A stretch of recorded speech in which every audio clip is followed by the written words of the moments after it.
Good morning, everybody, and welcome to Coffee and Football. This episode of Coffee and Football is brought to you by MyBookie. Be sure you're in the game with the good folks at MyBookie. And tell us where you're checking in from, what you're drinking this morning. Get those questions in. We'll get to those here in a little bit. Lots of them already rolling in, fellas. But let's start with Sark's presser yesterday. What'd you get out of it? A lot of stuff. Sark went a little longer than normal, Jerry and Blake on the day. Very interesting. Some of the things he said. Let's start with Quinn Ewers though, and go there. He said that Quinn is day by day, just has had no setbacks at this time. To my opinion, and I said this yesterday, I think Quinn Ewers starts based on what I'm hearing behind the scenes and from Steve Sarkeesian right now, come 2 weeks in the Cotton Bowl. So that's number one. Number two, one of the cooler stories I thought from Sark yesterday was his explanation of what he meant by quote unquote ripping Arch's during the game. He explained a scenario, Jerry and Blake, where he was upset with Arch because on the quarterback sneaks, this had nothing to do with his reads or anything like that. On the quarterback sneaks, he said that he got up both times and the official couldn't figure out where he was in the end zone. And so the first one, they didn't give him a touchdown on. And Sark said he was trying to explain it via helmet communication to Arch. And that may have cost Texas 6 points, right, on that first quarterback sneak. And so he was trying to really coach him up about the little stuff like that. It's not just, did you make the right read? Did you call the right front? Did you move the offensive lineman around the way that you needed him to make a pass? It's the little things that Arch Manning is going to be coached up on here at Texas over the next month, 2 months, as Quinn Ewers retakes the helm at quarterback for the Longhorns. Yeah, look, I've said before that the Mannings didn't send Arch to Texas to be patted on the back and not coached. Yes, that's a great one. Anybody knows that family history. I mean, they want the kid to be coached, and development is sometimes really hard coaching. And you know what? Sark said after the game, I was ripping his ass. Well, you know what? I'm sure the family was all going, what he needs. I mean, you think David Cutcliffe wasn't hard on Eli Manning? Or Peyton Manning? Yep. Of course he was. That's how they get coached. Yep. And I think look, I love it. I love the way you put that, Jerry, because I think it's very, very true. And just one of those things that we got to be aware of. The other stuff that he talked about, a little bit about Jaden Blue's fumbleitis, and mentioned that. And hey, sometimes these things happen. We got to get over the physical. Maybe the other big thing I took out of it, Jerry, came in the fact that he talked about getting his team rest. And he said this, Jerry, it wasn't about only getting physical rest. He said his team is relatively healthy compared to others. I mean, other than the running back room, you think about it, Texas has had maybe some issues at safety with Derek Williams and Xavier Filsaime, but otherwise, Texas has gotten through the first 5 games of the season relatively healthy, other than running back. He goes, look, there are teams that are in worse shape than we are. No doubt. From a health perspective. He said, but what I'm looking forward to this week is not just the physical rest, but the mental rest. Reset. Yes. Getting the guys back focused on executing and getting their minds right, giving them time to kind of reset. I mean, that's where it's at. That was another thing that Sark talked about that I really liked from yesterday's press conference as well.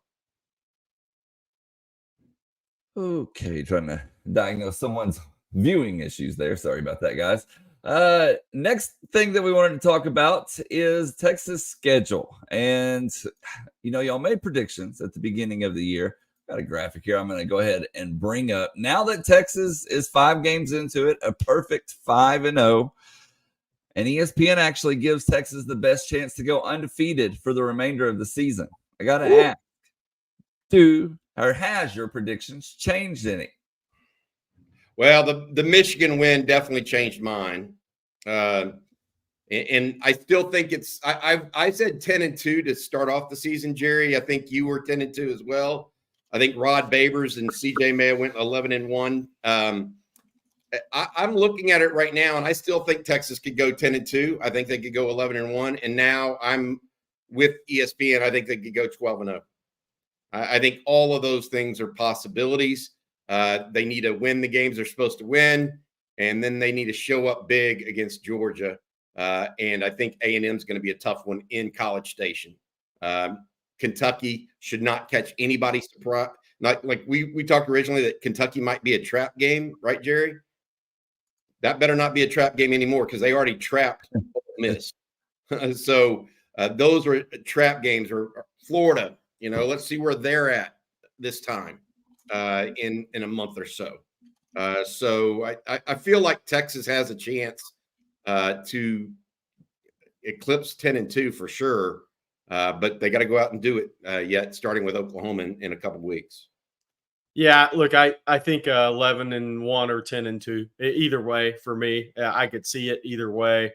I think Texas, look, if you replicate a Mississippi State game against a Kentucky, it may be a loss. I mean, yeah. So that's just the reality of it. And so I think 11-1 or 10-2. The games the last 2 weeks of the season are so hard to predict because really we're talking about health now, but think about health by the time you get to 11 and 12. Yep. That's really the key. And I'm talking for Kentucky. I'm talking for A&M. I'm talking for Texas. That in any teams those last couple of weeks, health is always so big. And the thing I'm still waiting to see is anybody going to sit out some key players, even if it might mean taking a loss if you're already in the playoffs? I'm interested to see how coaches handle this because at the end of the season, you're definitely going to have some guys that you would like to sit out if you could from an injury standpoint. But will you or won't you? I'm interested to see how coaches kind of attack that at the end of the year because I do think there's going to be some scenarios where these guys are going to be like, boy, we'd really like the rest of player A and player B, but look at us, we're playing our rival. So, can we do that? We're already in the playoff. The playoff is more important than the rivalry game. And I'm not just talking about Texas A&M. I'm talking about all these rivalry games you have late in the year. I don't think you can, but it's going to be interesting to see if anybody does. If they hold somebody out for A&M unless he's truly injured, that may be a misunderstanding of what's going on at Texas. Because that's a big game this year. That. I want to say this, Brendan Bowersox. I'm not saying rest players. I'm saying if a guy's injured and you prefer to not push it with the playoffs coming up. That's the scenario. I'm not talking about just straight rest. I'm talking about if a guy's at 75% and you're looking at a playoff run and you're already essentially in the playoff. What do you do at that point? You know what they do in the pros. Yeah.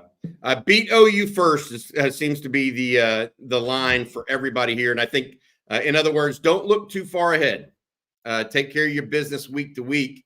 And that's the old 1-0 saying, worry about this week, go 1-0 each and every week, and you're going to end up being all right.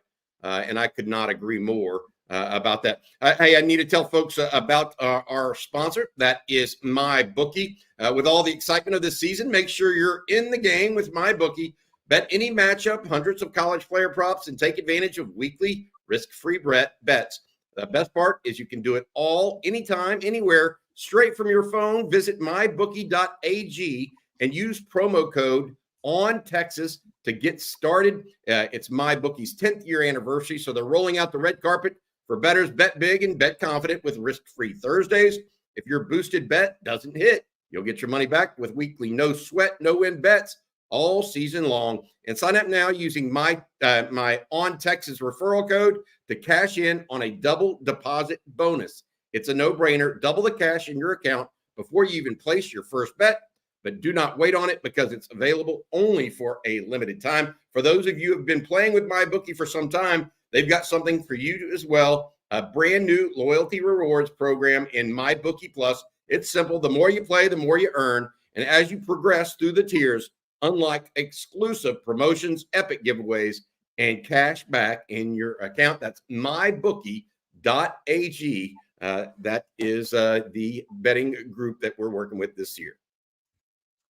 So going back to the undefeated thing for just a second, guys, outside of Texas, Bama, Tennessee, Ohio State, and Penn State, they say, are the top 5 teams that can go undefeated. Do y'all see any of those other 4 possibly making a 12-0 run? I know we don't have their schedules readily available, but did you say who were the 5? Who were the 5? Number 1, Texas. Number 2, Alabama. Number 3, Tennessee. Number 4, Ohio State. And number 5, Penn State. They all have at least a 10% or more chance to go undefeated. I tell you, the one that has a chance, because I don't think they play anybody, is Indiana. Yeah, they're favored against Michigan. Go look, other than Michigan, go look at their schedule. No Penn State, no Ohio State. Maybe Miami. Miami's possible, but I think Clemson's going to tag them eventually. I think Miami may lose a regular season game. Yeah, Cam Ward's turned the ball over too much, to Jerry's point. I mean, with Alabama, you still have road games at LSU, at Oklahoma, and at Oklahoma, and at Tennessee. The Tennessee one's going to be big for them. Yeah. I don't know. I think it's going to be Tennessee has to go to Georgia, so they have Alabama at home and go to Georgia. Chances they drop one of those games pretty high, right? So. I think it'll be interesting to see if Ohio State beats Oregon. They get Michigan at home. They have a pretty favorable schedule. Oregon would be the other one that could go undefeated as well, by the way. I just don't think they've been tested at all yet. Like none. They give Oregon exactly a 10% chance of reaching 12-0. Is Penn State, is Penn State gonna, even though it's a home game, are they going to beat Ohio State? Yeah, we'll see. Indiana has to go to Ohio State. That's going to be an issue for them. But they're kind of like Missouri. They have a really good schedule. No. And look, and they're not going undefeated, obviously. But if Missouri beats A&M this weekend, look at their schedule. They got a great schedule. For sure. I don't think Missouri's beating A&M this weekend. By the way, I'm not a believer in Mizzou right now. They lost too much on defense, and their offense is not clicking. They lost some on the offensive front, Jerry.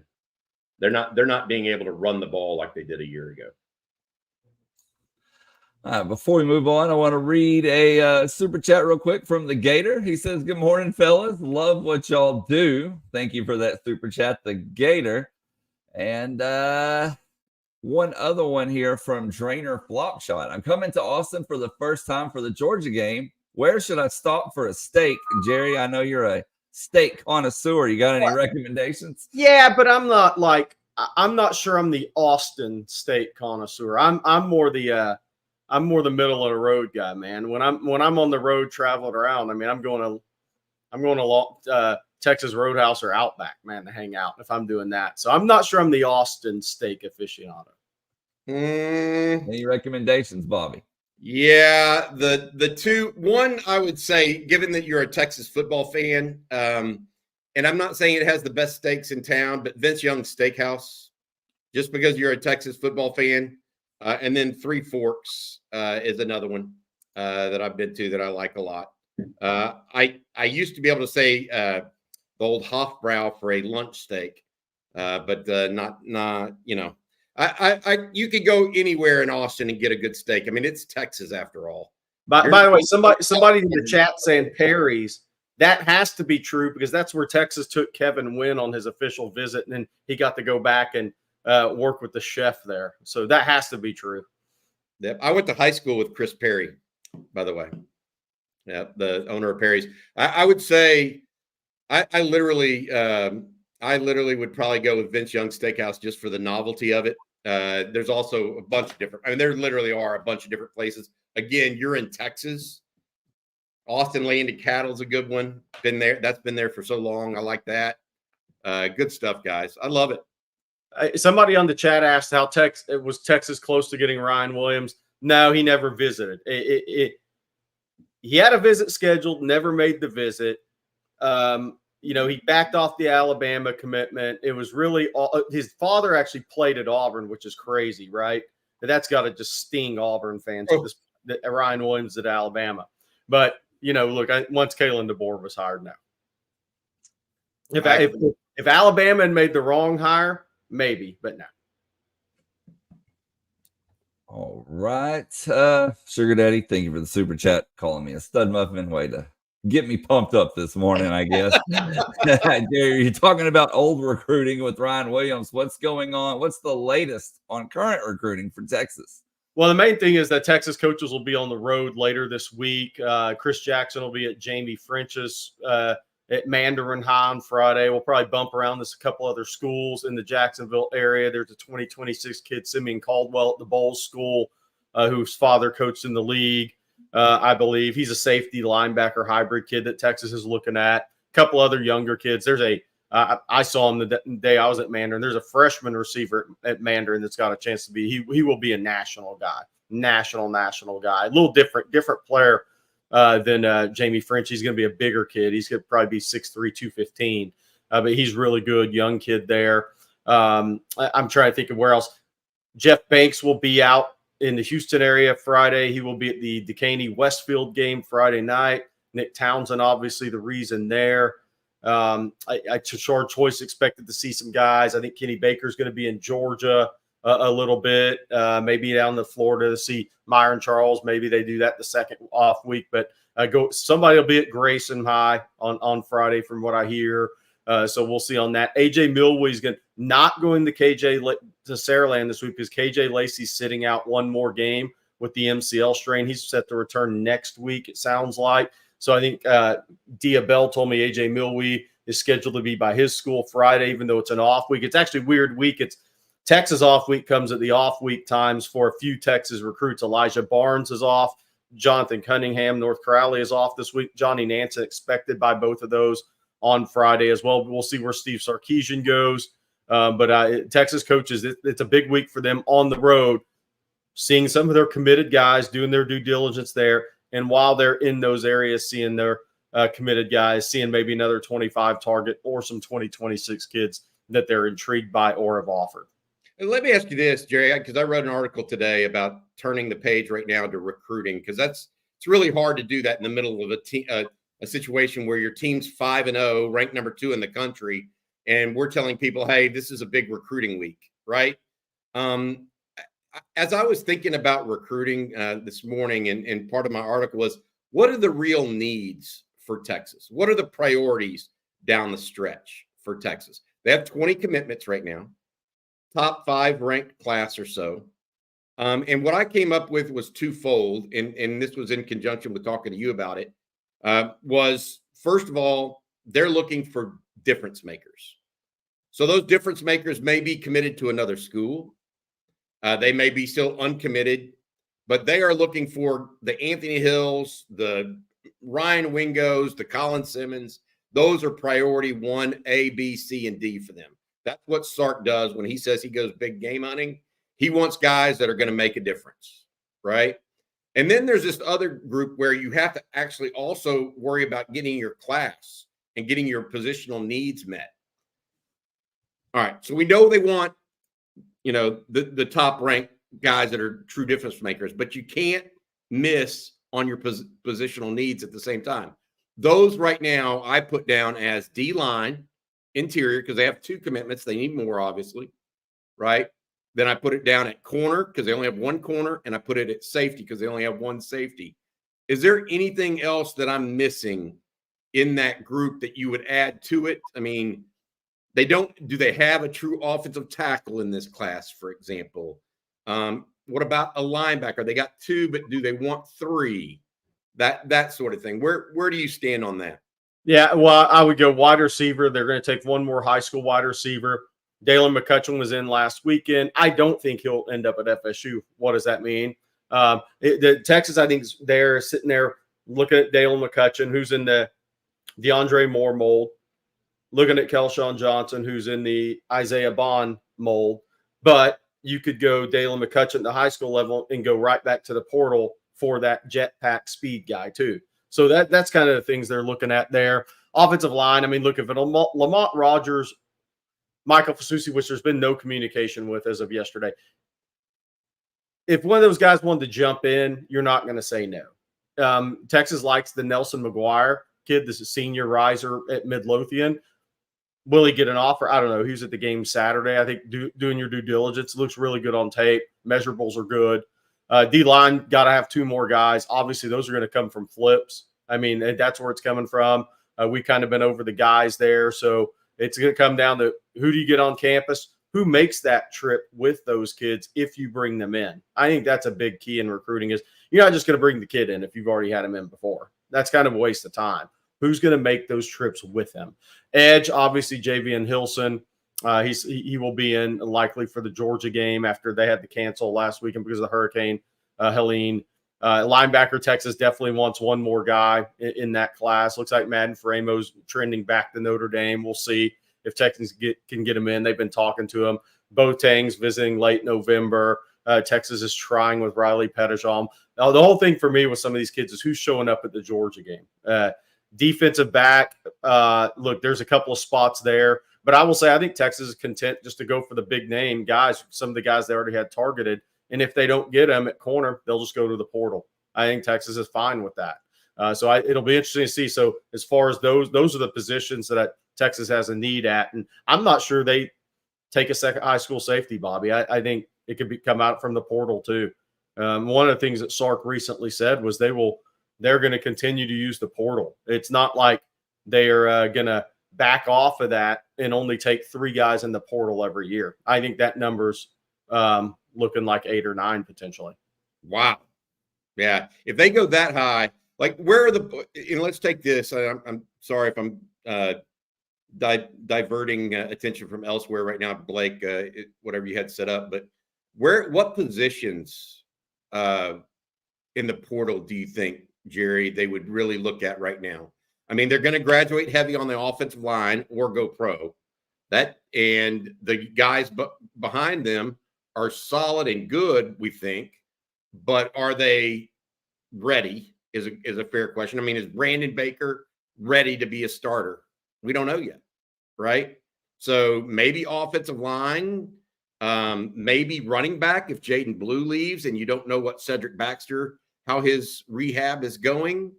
You might need an older one. Defensive tackle is a portal need, as David Rawls points out. That's a definite one. Any other positions that you think they might need to go if Isaiah Bond and Matthew Golden leave? Which I think will happen. Yeah. I mean, Oh, yeah, for sure. That for sure. I have D-tackle, defensive back, wide receiver. Maybe I could see running back because the numbers are going to be if Jaden Blue goes pro, and we'll see on that. It's a deep running back year in the NFL draft, and they're going to the league. Interesting. So maybe that'll push somebody else into the portal as opposed to the NFL draft. Yeah, I mean, but if Jaden Blue went pro, if he put it together last half of the season and made that decision, then Texas has low numbers this spring at running back because Clark is out, Baxter's out for the spring. If Blue leaves, Velton Gardner's gone. I mean, you're sitting there with 2 scholarship running backs in college on Colin Page starting the spring. Now, James Simon will be in, so you up to 3 scholarship running backs. I think Ricky Stewart's working on that as well, but I'm not sure if that's locked in yet. I need to double check on that. So it'll be interesting to see where that goes. But offensive line's interesting. I don't think it would have to be somebody just as tremendous that fell into their lap, but otherwise that's never been in the plans. Yeah, no, that is the one position they've never gone. Sark and Flood have never gone to the portal for an offensive line. Yeah. That's not what the plan is. So we'll have to see on that. That's fair. Yeah. No, that's why I was wondering. Yeah. I think running back's the most, D tackle, defensive back, wide receiver. It'll be interesting to see what they decide to do at running back. Well, we got some more super chats, fellas. This one here from Jay Lee. Thank you, Jay. He says, Brett Venables is the year behind Sark, year 3 versus year 4. So if last year our top 4 wide receivers went out, who would our starting wide receivers have been? And how do you think they would have fared? Not good. Not good. I mean, look, Jay, you're right. I mean, Casey Kane was wide receiver 4. Well, I get actually Isaiah Nayor was until, things went south there. Casey Kane would have been on the field. I don't even know. It would have been Jonte would have been on the field. Yeah. DeAndre Moore would have been on the field. But they weren't. I mean, there's a big difference. They weren't the players they are this year. Last year, Sark would have played them in this system. So it would have been a issue. Yeah, that's what I've said about the Texas OU game. It's interesting to see if Deion Burks is back, what they're going to look like at wide receiver, because the Oklahoma that you planned to play when you looked at that game as a Texas staff early in the season is a lot different than the one you're looking at now. At quarterback alone. Yeah, but I guess I mean how you can defend them if their elite playmakers are not playing against you. Yeah, maybe. I mean, I'm not so sure that other than Burks and Anderson, I'm not so sure that the biggest playmaker on the team isn't Michael Hawkins right now. Yeah, given what he can do running the ball. Taylor Tatum, the freshman from Longview, very good for them as well. He was out against Auburn. He'll be back, we think, against Texas in a couple of weeks. So, look, Brent Venables, as much as it may pain me to say this, has done an excellent job on defense. Oh, for sure. The verdict is still out on the offensive side of the football, right? And that's not unlike what Steve Sarkeesian was doing his second and third year. You knew the offense. It's just because Steve Sarkeesian was offensive coach. His offense was ahead of his defense. Brent Venables, his defense is ahead of his offense. This is going to be it's going to be a good offense versus a good defense in the Cotton Bowl. There's no doubt about that in my mind. It may be along with Georgia and Michigan and perhaps A&M. Kentucky's got a good defense too, Jerry. Those may be the top 5 defenses Texas sees this year.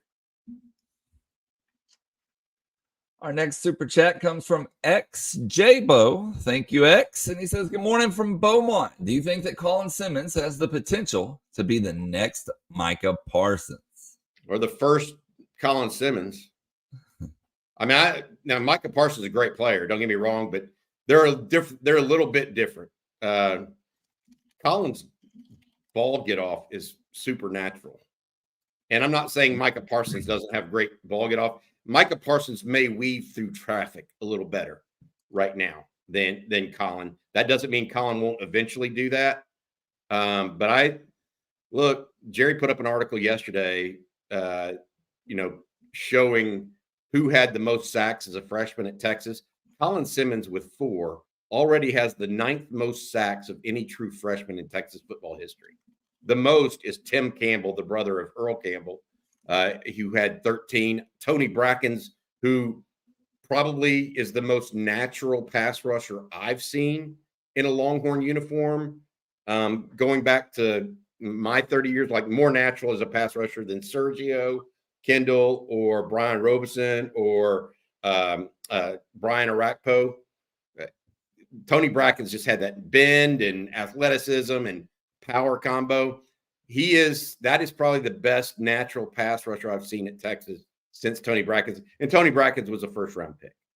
So I don't know, if he's going to be the next Colin Simmons, or the next Micah Parsons. But Colin Simmons has got a real chance. I'll just put it that way, to be whatever he can work to be. Because if he loves football and he keeps working hard, the world is his oyster in this game. That's for sure. And then our next question, guys. It's more of a comment. Comes from Sugar Daddy. And thank you, Sugar Daddy. As always, he says, did y'all hear Anthony Hill is the worst player in our front 7? Jerry, I know you have something snarky to say. Come on. No, I mean, I really don't on that. I mean, I really don't. I mean, look, Gabe Inker was a 3-time All Big 12 center. We'll respect his opinion until it's wrong. Okay. I mean, Yeah. I wouldn't attack Anthony Hill unless it's the quarterback run game. The one thing Anthony Hill did wrong, I felt like on Saturday, was he vacated his spot when he blitzed, and that's what led to the Mississippi State touchdown. That is what Michael Hawkins will look to do. You have to play contain and keep him in the pocket and make him a passer, not a scrambler. Gabe Eichert is who's everyone's referring to here. He also said that Texas blitzes less than any team he's seen. And that is true. Texas doesn't blitz a lot. If they do, it's usually from the linebacker group.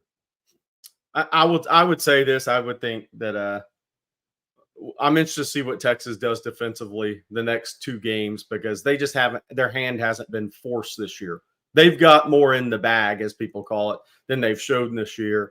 They just haven't had to. They haven't played a quality quarterback or a quality offense yet this year. So Texas's hand has not been forced in terms of scheme prep for a opponent or in-game adjustments and for the opponent. The next 2 weeks, I'm interested to see how much that changes for Texas, because they haven't played a good court. They haven't played anybody that threatens them yet offensively. And by the way, Jerry, he also put in a super chat saying, if you're ever passing through Waco, he already took that away from me because he already took that away from me because of my Anthony Hill answer. I'm not saying I agree with old Gabe up there in Norman. I'm just saying, hey, you know what? I bet he's wrong on Anthony Hill, but we'll let it be wrong on the Cotton Bowl. That's where it'll matter, and the only place it'll matter. All right. Speaking of the Cotton Bowl, guys, Kevin, thank you, Kevin. He says, for Red River, any ideas on the best game day experience for a Horns fan? I'm looking for a tailgate and to see the teams get off the bus. Bobby, I'm going to defer this one to you. Yeah, so we're going to be Yingling and Flight have a whole tent area that is open to about 200 to 250 people. That's where Jerry and I will be pregame, and feel free to stop by there. They're going to have everything out there that you ever need. It's inside the Cotton Bowl stadium, not the stadium, but the fairgrounds. So just come by and see us. It's right next to the actual stadium as well. Hang out there, do whatever. As far as the where the teams come in, okay, you'll need to get there about 3.5 hours early to be able to see this. Both teams go in the same gate. So it's not, if you're unfamiliar with this, teams come through the same tunnel at different times, and it can get chippy. But that means they unload the buses right at that same tunnel too. One on the 2 different sides, but literally you can see both teams' buses simultaneously. And it is a lot of hooting and hollering, and it is one of the fun things to do at the fair. No doubt about it. Get there early, though, is the key. Okay. Next. And it's a 2:30 kick. That's right. By the way, so it's not like one of those years where it's an 11 a.m. kick and you have to get there at 8 a.m. at the fairground. It's a 2:30 kick, so you're gonna be able to get there at 10, hang out all day, be exhausted, watch the Longhorns win, go home happy. That's what you need to do. By the way, somebody asked about recruits at Red River while we're talking about it. Oklahoma's the host this year, obviously, so they'll be all on the Oklahoma side. That sometimes that can come down to who you invite a little bit. Look, Oklahoma's not going to sit there and invite kids that they think are 100% going to Texas. So there will be more Oklahoma targets at that game than Texas targets for sure. Now, I do think because it's a 2:30 kick, I think you'll see more prospects at this game than the 11 a.m. kick, just because it's easier. If you play a Friday night game, you actually have time to travel up from Houston. Or if you play a Friday night game and you have something Saturday morning at your high school in DFW, you still have time to get over to the game at 2:30. I actually think the 2:30 move is really good for recruiting, for getting kids to the Texas OU game. But Oklahoma is the host school this year for recruits, so I don't expect to see a ton of Texas targets sitting in there on that side of the field. Yes, Bostic went to the Red River as an OU recruit. That is correct, when he was committed to Oklahoma. And that's why he changed his mind, actually. 49-0. Yeah, And your well, dad, not just, and no, your dad looking at you saying, "Come on, man." it wasn't just that. It was that he went in there and thought he was going to be able to root for OU, he said, and then he just couldn't do it. He just couldn't do it. So he changed. That's good stuff. Well, Jerry, something you can do is tell everybody out there about Manscaped. Oh, there's no doubt about that. Hello, everyone. This episode is brought to you by Manscaped, the global leader in men's lifestyle and grooming. Look at where Manscaped's going. We're the global leader now. I said we because I'm a product user. Every man knows the unbeatable feeling of a fresh barbershop shave. Now, what if I told you no longer have to wait weeks or even months between appointments to experience it? Introducing Manscaped's newest innovation, the Chairman Pro electric foil shaver, the game-changing tool that brings you the luxury of a professional shave right into your home. Whether you're after that daily skin smooth finish or prefer to maintain a rugged 5 o'clock shadow, the Chairman Pro electric foil shaver is your go-to for precision and style every single time.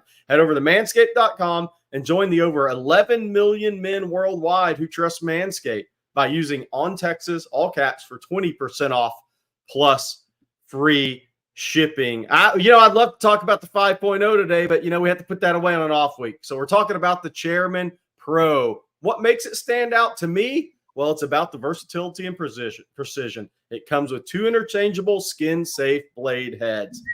You have the skin-safe 4-blade foil for that close, smooth shave when you're looking to go completely clean. Manscaped, On Texas, all caps, 20% off.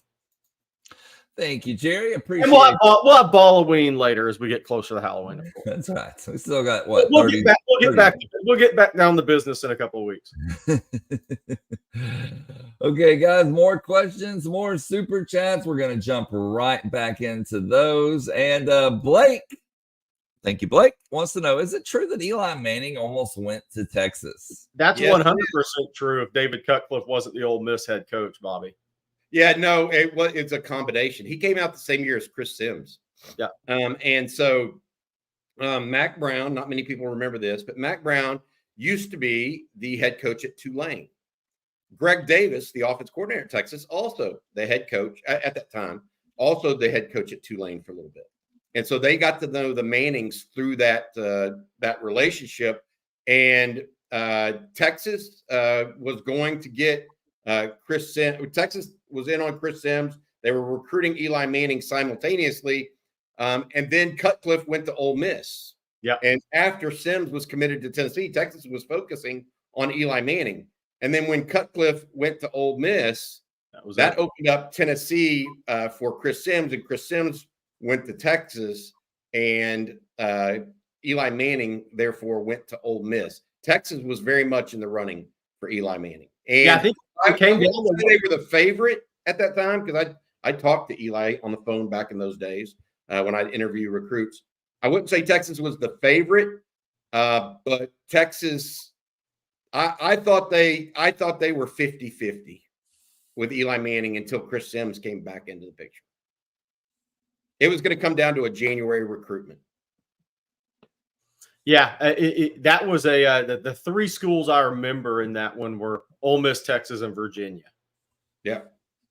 But yes, when David Cutcliffe was hired at Ole Miss, that pretty much. Yeah, that was done deal. And Texas took Chris Sims. I'm telling you, I mean, that was a big one. He liked Texas. Hey, we got Barry Trammell here, guys, from the Tulsa World. How you doing, Barry? Good morning, guys. How you guys doing? Hey, it's officially OU hate week. This is OU hate week for Texas fans. Next week is OU game week. Yeah, I'm trying to think. Every once in a while, we have an off week before the game. Not always. Very rare, right? Barry, thank you for joining us, Tulsa World. You've done a tremendous job, followed the Sooners for a long period of time. We wanted to get your thoughts on OU. I'm going to start by asking this. How the heck did they win that game down in Auburn, given the stat sheet that I see? Big plays on defense with a big run by Michael Hawkins and throw. What'd you see down there that you liked, didn't like, et cetera, if you're an OU fan? Well, they just sort of hung in there and didn't make a lot of mistakes. They didn't do it a lot offensively, but they didn't make mistakes. And they're playing a team that is actually a pretty good team, but is very mistake prone. Auburn, I think going into the game, Auburn guy sitting next to me told me that Auburn led the SEC in big plays going into that game. And I could believe it. Great skill people all over. But Peyton Thorne, their quarterback, and Hank Brown, the guy who replaced him the week before, didn't really take care of the ball. And Saturday, the Sooners just sort of hung in there. And at the end of the game, Peyton Thorne got loose with it again and threw a pass he shouldn't have thrown. And Kip Lewis takes it to the house, and all of a sudden OU leads, and you're sitting there thinking, how did this happen? So, it was a great win for Oklahoma, considering how much they were on the cusp of domination. If you look at that, if you look at the stat sheet, as you mentioned, you'd guess that's a 31-14 game, something like that. And yet Sooners just sort of hung around and won it at the end. It was a big one for OU, I thought. What did you think? We were talking earlier, Barry, about how this Oklahoma defense is kind of leading the team unquestionably and kind of creating their identity. What do you think of the OUD that Brent Venables has put together right now? Well, it's a really good defense. They held Tennessee to 2 touchdowns, and everybody's excited about the volunteer offense and probably should be. It's unfortunate that they've refound their defensive tradition at the same time when the offense craters. The offense is not very good at all. The receiving core is wiped out. That was the strength of the team. They played without their 5 top wide receivers Saturday in Auburn. Offensive line is just sort of makeshift. And then they've had the quarterback turnover. So the offense is not very good. This is a dream OU defense. This is what they were hoping for in the Baker Mayfield, Kyler Murray era. Didn't have it, so fell short. Now they fixed the defense, and the offense has hit an iceberg. So they're just going to have to plunder along. I don't know that the offense is fixable this season. The offensive line is not very good. So I think this is the kind of team, this is the kind of game Oklahoma's going to have to play to win. They're not going to beat Texas 35-31. They're not going to beat Ole Miss 38-30. They got to hold people down and hope at the end of the game they find a way to win. Try to win 17-14, 16-13, something like that. That's just the kind of team they are, and it's so kooky to us, right? People that cover OU and the people that follow, the Texans, they watch what OU does. What's going on here? Oklahoma can't score, but they're stopping people. What's happened to the universe? It's a mirror image of planet Earth. So we're just going to have to get used to it. But they are really good on defense. I'm not saying they're the 73 Sooners with the Selman brothers, but they're really good defense, and they can generally hold a team down pretty good. Barry, are there any early word on the receiver core? Obviously, Jaden Gibson, Farouk are out. Nick Anderson's expected. Is there any early word on Deion Burks? Because, Michael Hawkins needs some help of some kind out there. Burks is the one I think that the Sooners would like to get back. No word on his status. He's the one that seems most likely to return, and he's probably the one that could use the most because he's involved in the most plays. Yeah. Nick Anderson and some of those guys, go deep and hit home run balls. But Burks is involved on virtually every play, whether he's targeted or not, because out of the slot, they run jet sweeps, they run slip screens, they run, quick slant. They do all, he's involved in everything. So without him, you could sort of see a big hole in just what they want to do, much less whether they can do it, but just what they want to do. And, they're going to just have young guys are going to have to play and do it, where they saw J.J. Hester caught a 60-yard bomb that sort of turned the game around the other day. And, he just ran down the field, and Michael Hawkins put it in his breadbasket. So let's not pretend he's Lance Allworth or somebody. But that's what they're going to have to do. They're going to have to make plays like that and just rely on guys that haven't done it. But, wide receiver is the easiest position to play. if you're a young guy. You know, we saw it with the Alabama kid, 17 years old. Did you guys know he was only 17? Perhaps you hadn't heard. They only said it like 25 times on the 17. podcast. So, but anyway, a guy, you know, a 17-year-old defensive tackle probably not going to help you all that much, but a 17-year-old wide receiver could. So I don't think OU's got any 17-year-olds. For all I know, they don't have any 18-year-olds, but they do have a bunch of freshmen that are having to play, and they're going to have to produce if this offense is going to get out of the mud. I cannot believe I'm sitting here and I heard the Selman brothers and Lance Allworth. Yeah. You can't drop Lance Allworth when I'm talking to people from Alabama or Florida or Georgia, but a bunch of Texans of a certain age might remember the Arkansas Flash. Bambi was his nickname, was it not? Hey, I had another question. You mentioned Michael Hawkins quite a bit, Barry. Has he galvanized this team? Yes. Given that, Jackson Arnold is just a turnover machine. You can say he throws a better pass. He does this better. He knows the offense. He was a turnover machine. Texas, by the way, found out what that could mean when Jaden Blue, its best running back, probably turned it over twice on Saturday against Mississippi State. What has Michael Hawkins brought to the OU offense that gives them and the team that gives them hope? Well, three things I would say. One is he's not turned it over. The first snap to Michael Hawkins against Tennessee, I don't know if you saw it or remember it, but bad snap is off to the side and a little low, went off his hands, and he fell on the ball, I think, or he may have picked it up. I can't remember. But you thought, oh, brother, this isn't going to get any better. But he's taking care of the ball. And, in modern football, that's everything. You can't live with turnovers. In the old days, you could live with turnovers. When OU and Texas and Alabama, everybody else running the wishbone, turnovers was part of it. That was the pea in the pea soup. You just, sort of got to live with it. But you don't live with turnovers anymore on all levels of football because scoring is paramount. We're not in the days where people are going to punt 7 times in a game and win. You got to have the football. Yep. And if you're giving it away, that's not tenable. So that was not going to continue. That Jackson Arnold turning the ball over, that was not going to continue. The other thing, Jackson Arnold's actually fairly mobile, but Hawkins is extremely mobile. And when your offensive line is suspect, that's going to matter. He can make a play that's broken down. He might be able to do something. He might be able to extend a play. Just a 2-yard scramble sometimes saves a drive.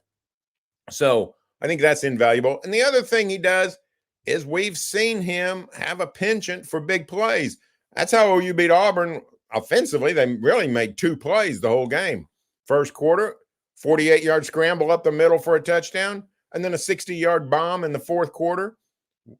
His legs and his arms, he's got the chance to do something with his big plays. And frankly, all offseason, we had heard that Jackson Arnold and the deep ball was why he was a better pick than Dillon Gabriel.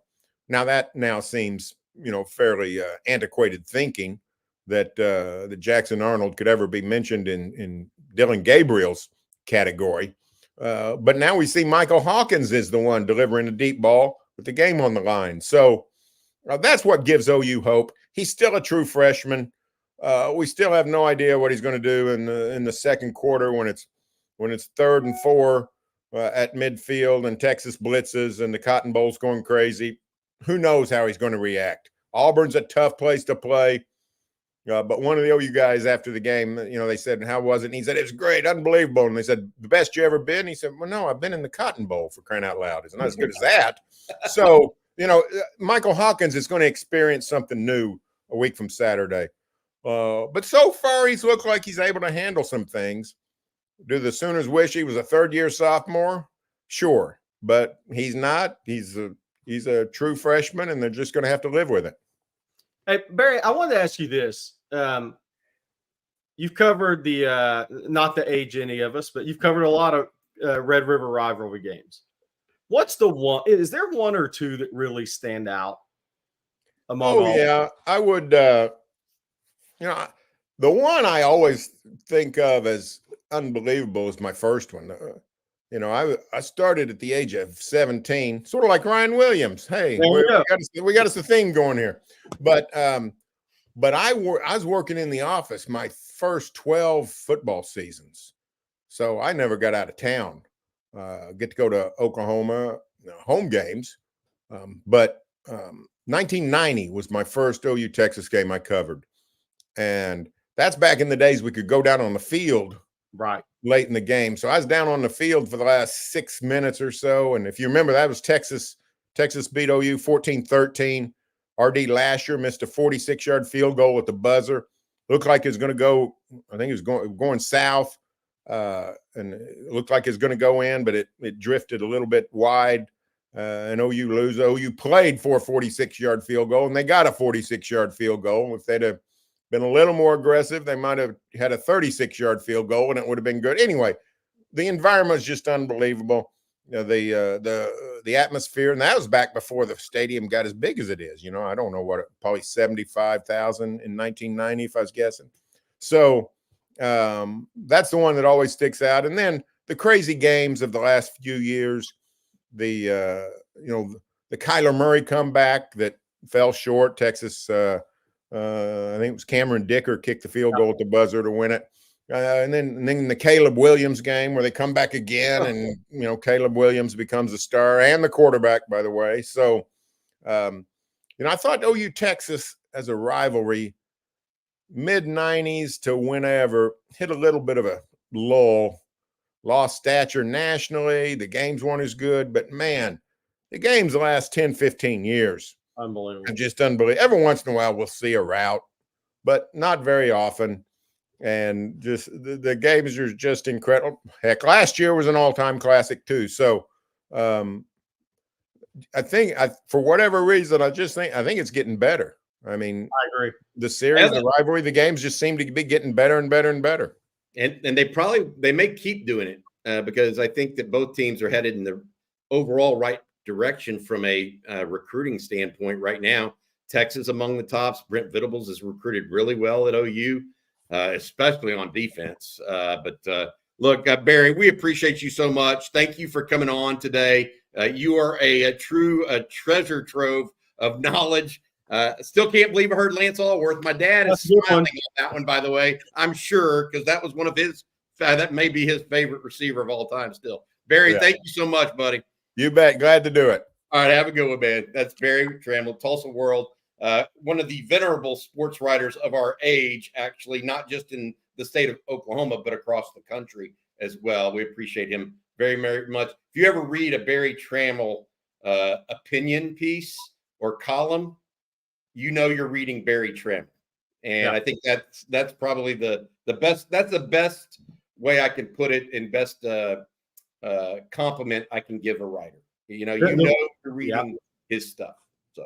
Thank you. The reason I asked Barry that is I wanted to ask the chat, what's your favorite game? What's the one game that stands out among all of them for the over 2,800 people in this chat? I bet 2008 is it for a lot of people. For sure. Yeah. With that was the duel between McCoy and Bradford. That was probably my favorite one of the last 30 years. Yeah. What's funny is that 1990 game that Barry was recounting, I was working for the football team, and I remember it well. That was during the 4 years of Peter Gardere at quarterback for the Longhorns, and Peter won all 4 games against OU. And at the end of the 4th game, in the 4th quarter, the OU fans, you know what they did? They started literally chanting "graduate" to Peter Gardere during the game. They wanted him to graduate because they lost 4 years in a row. So, yeah. Hey, by the way, the 05 one is coming up a lot as well because that exercised the demons, I think. Yeah, it did. At that time for Mac in that series. And it also was not hard on the heart. The blood pressure stayed down in that one after the bomb from Vince to end the first half. All right, guys, we got more questions, more comments, and we're going to start here with Slick Rick. He says PK needs to be careful blitzing heel. Hawkins is elusive running in those passing lanes. Let's not see a Dylan Gabriel 2.0. Your thoughts? if that happens this year, I'm guessing Pete Kwiatkowski is going to be on notice from Steve Sarkeesian. Burn me once, shame on you. Burn me twice, shame on me. Yeah. So I would say that is not going to happen. And I think Texas players realize what happened last year. They got beat on two things: QB run game with a QB draw and crossing routes. They addressed the crossing routes issue, in my opinion, later last year. Okay. They got to address that, and they got to address the QB run game. And I would bet that Pete Kwiatkowski may have spent some time doing just that this offseason. By the way, I'm not saying the guy's going to go out and have 15 tackles, 4 for a loss, and 2 sacks, but you think the OU game in 2 weeks isn't going to mean a lot to David Benda? Yeah. Think he won't have a little extra motivation in this game this year? Yeah. He just got to channel it. Dude, you know what?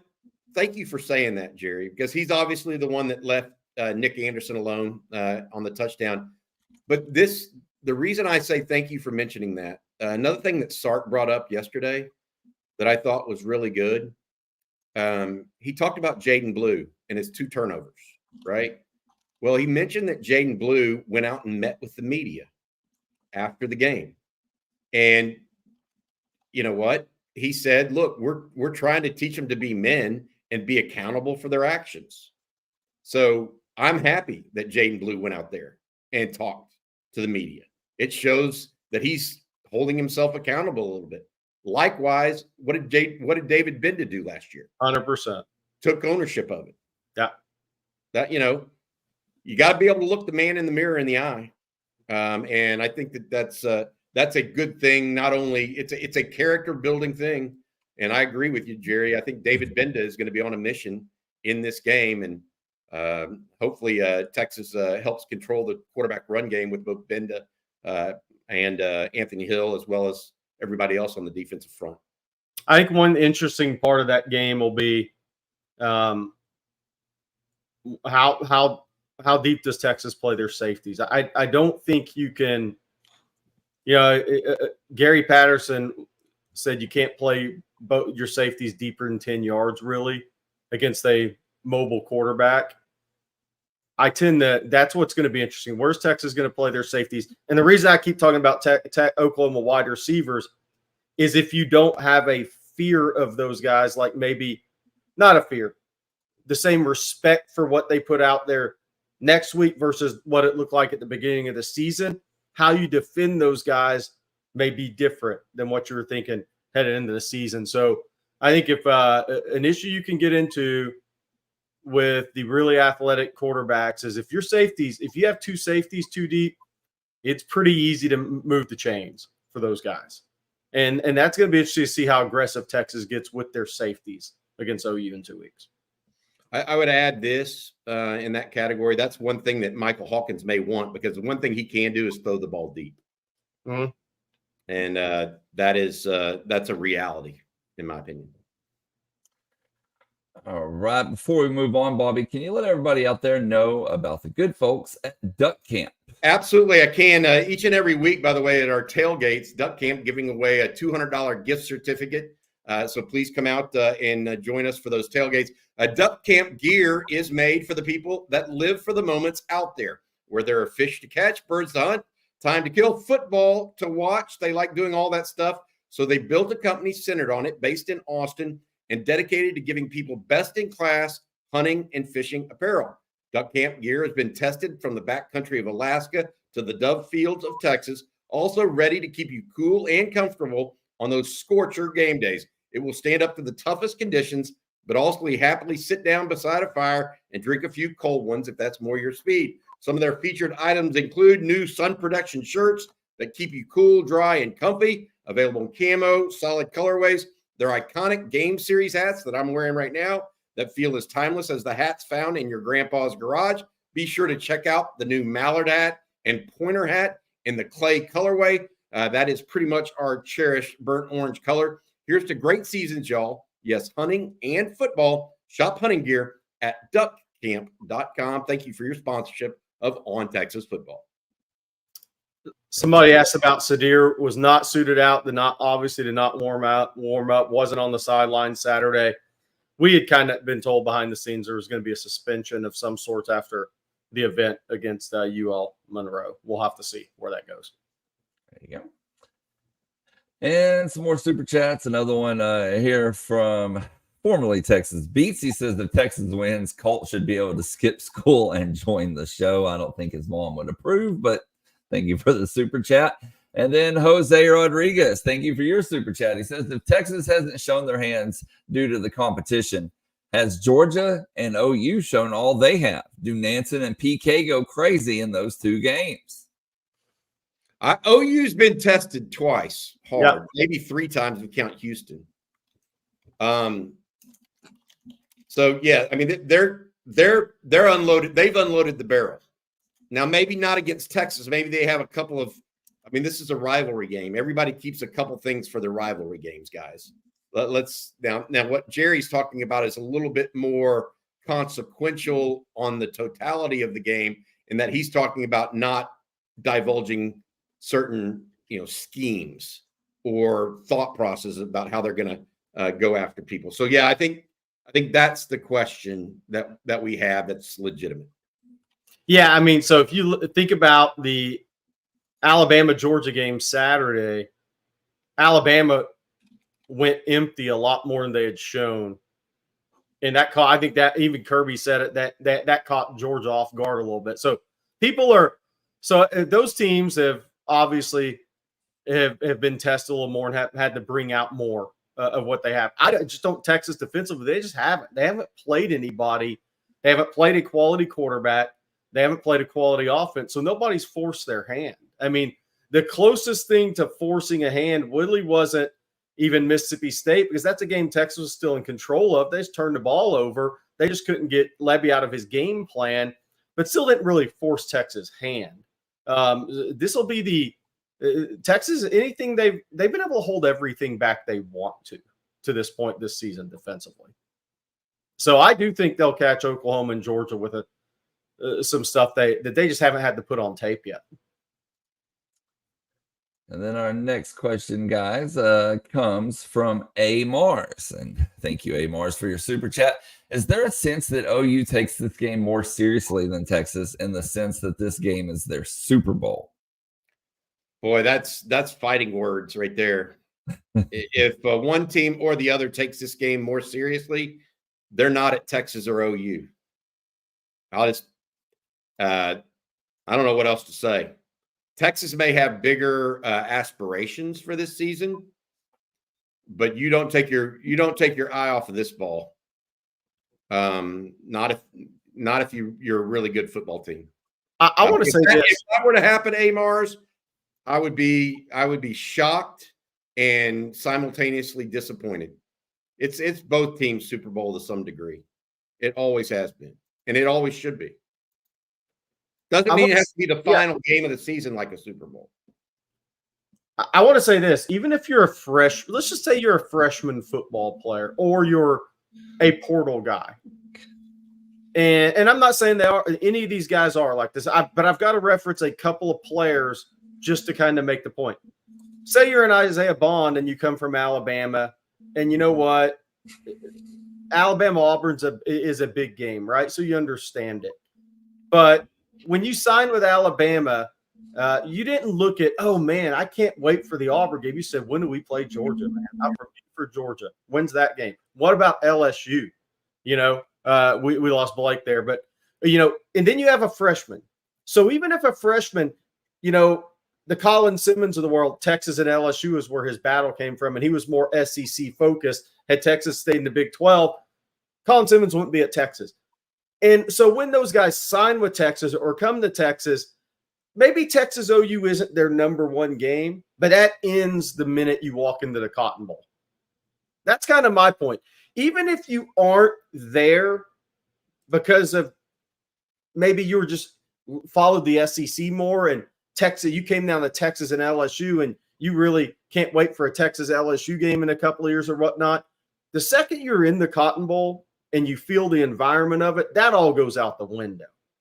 So that's kind of my thought on the whole game, is even if you didn't grow up as a follower of University of Texas or Oklahoma football and understand the rivalry, you may not feel it initially when you sign with those schools, but when you walk into the Cotton Bowl and you're out there warming up for that game, you feel it and it becomes different.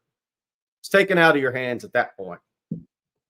All right, Jack Burton has a question here. So what's the percentage y'all predict Quinn starts in the shootout?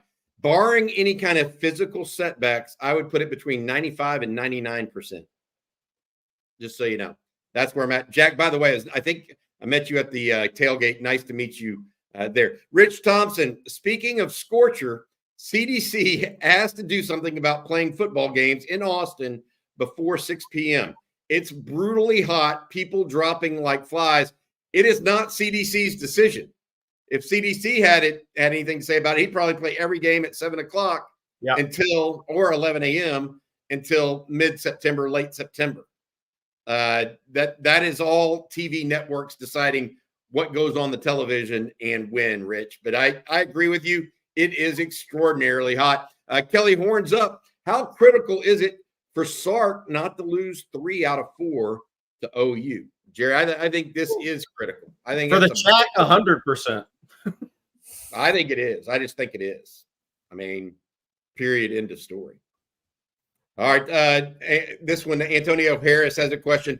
Michael Hawkins plays like a running back. He won't last like that. I disagree with this a little bit. I watched a lot of that Auburn-Oklahoma game. His first inclination at times is to run when things get kind of hairy on him, but he does keep his eyes up downfield when he gets out in the open. Look, Texas have to not lose contain on a guy like Michael Hawkins and not give him open, like wide lanes. That is the reality of it, because he is a really, really talented runner with the football. The difference, and Barry Trammell said this really well. I like how he put it. Hey, Jackson Arnold is a fairly mobile quarterback.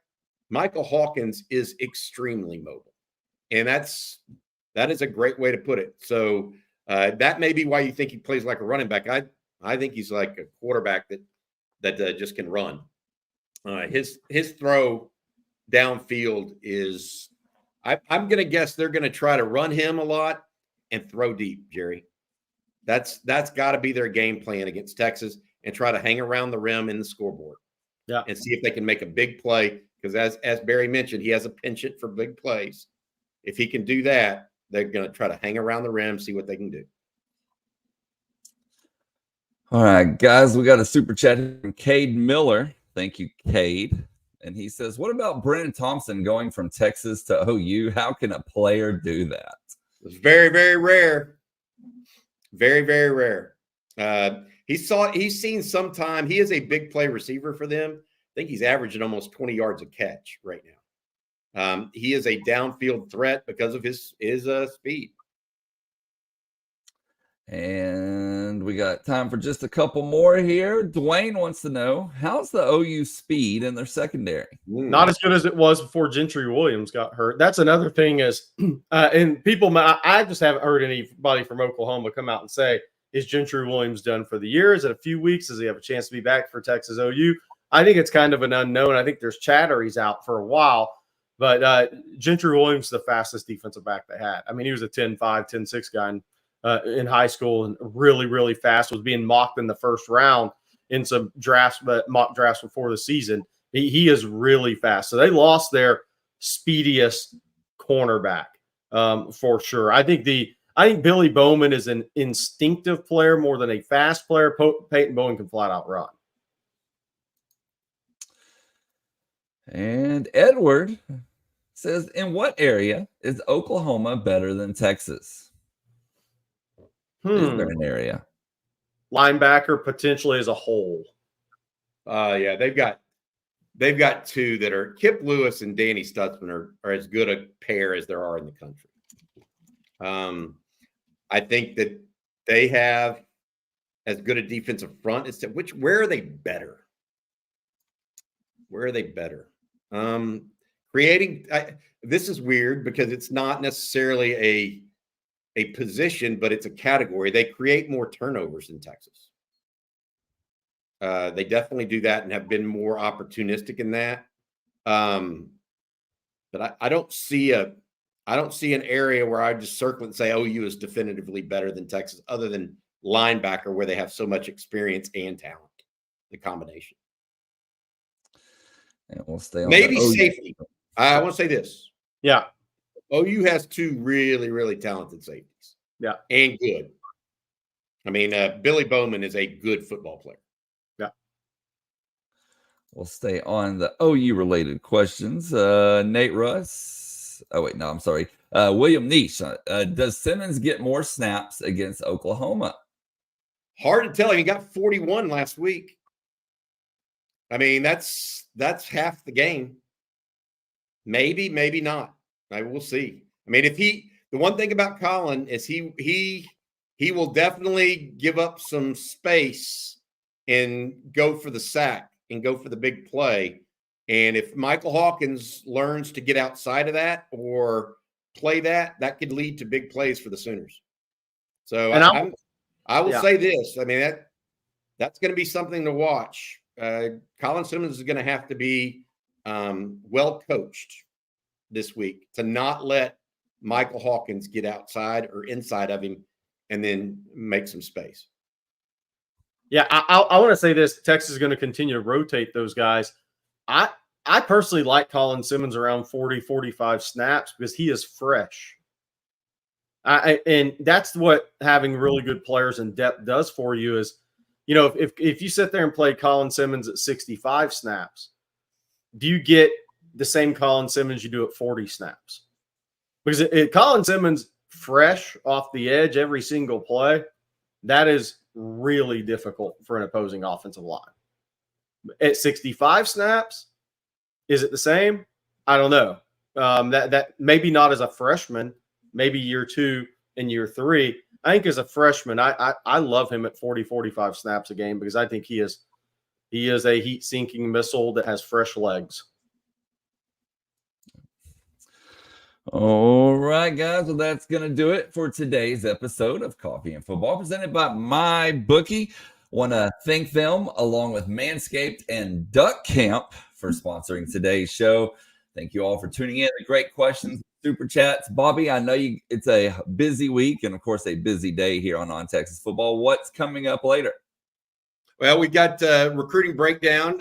Jerry and CJ, it is heating up right now on the recruiting trail. Make sure you check that out. Also, check out ontexasfootball.com for the latest recruiting updates, given that the coaches are going to be out and about this week. We have other things coming up. Lunch with the coach today. Bob Shipley and Brian Irwin join me to talk a little Longhorn football and what they saw from Saturday's game and what they see going forward against the Sooners, as well as news and notes from CJ Vogel, Rod Babers, and more. We'll have you updated as much as possible here on Texas Football. That's right. And as Bobby said, on TexasFootball.com, if you haven't become a member yet, you can use promo code OTFOG. You get a full year for $39.95. So be sure to check that out. And we will be back tomorrow, same time, same place. So for Bobby Burton and Jerry Hamilton, I'm Blake Monroe.